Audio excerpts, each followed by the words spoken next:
नोरमा group, जो सोचता है वो करता है। आपके अपने सपनों का आशियाना।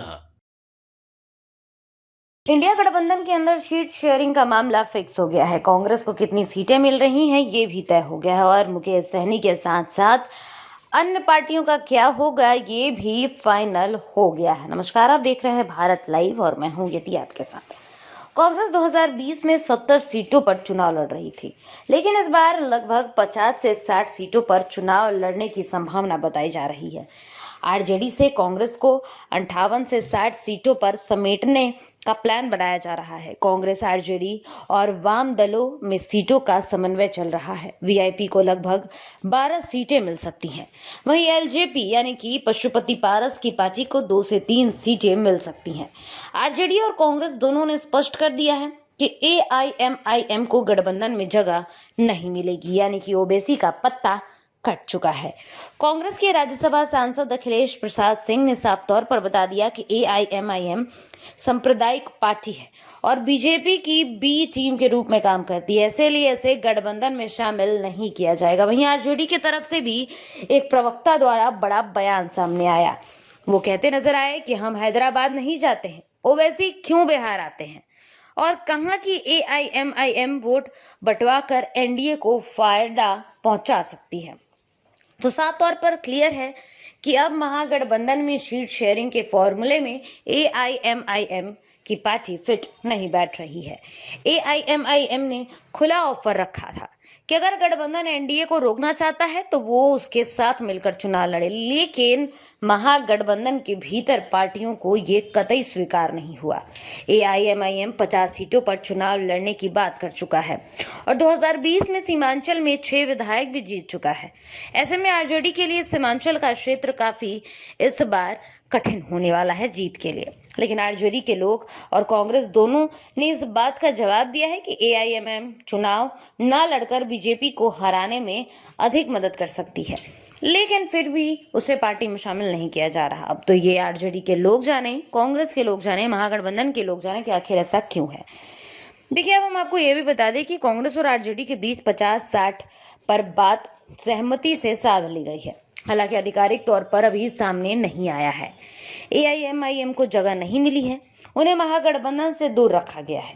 ओवैसी ने महागठबंधन को ऑफर रखा था, जैसा कि उन्होंने पत्रकारों से बातचीत के दौरान भी कहा था, लेकिन गठबंधन ने इसे ठुकरा दिया, ये कहते हुए कि उन्हें भरोसा नहीं और वोट बंटवाकर एनडीए को फायदा नहीं दिलाना है। तो कहीं ना कहीं ये नुकसानदेह जरूर साबित हो सकता है महागठबंधन के लिए, क्योंकि बिहार में विधानसभा चुनाव अब पीक पर आ गया है।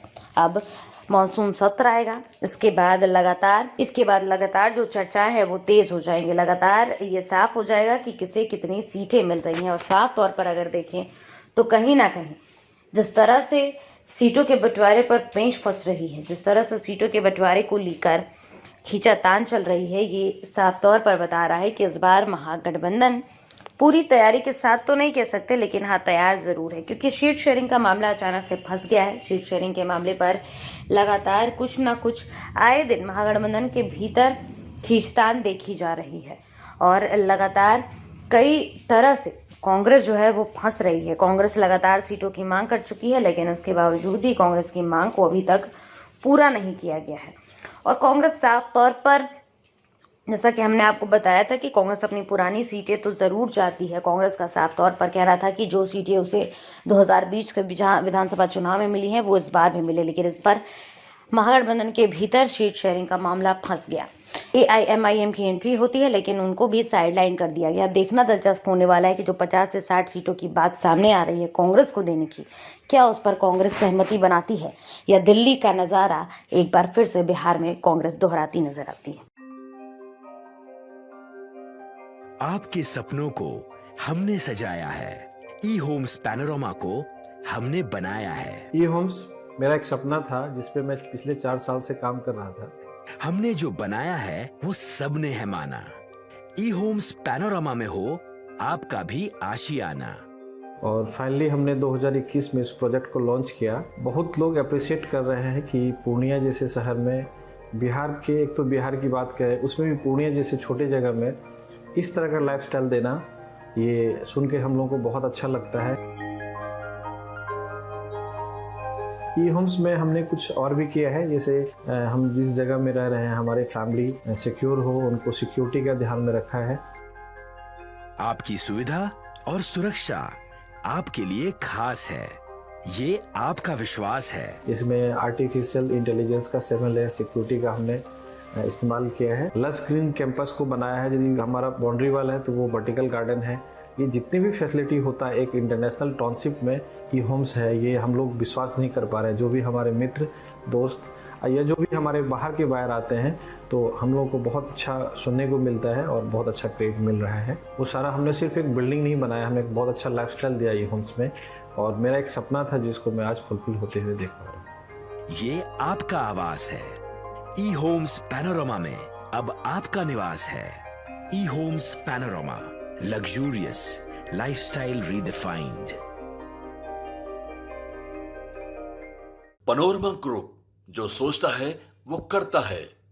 अगर ये वीडियो पसंद आई और वह बिहार के राजनीति और बिहारियत से सरोकार रखेनी तो सब्सक्राइब बटन दबा के चैनल के सब्सक्राइब कर ली।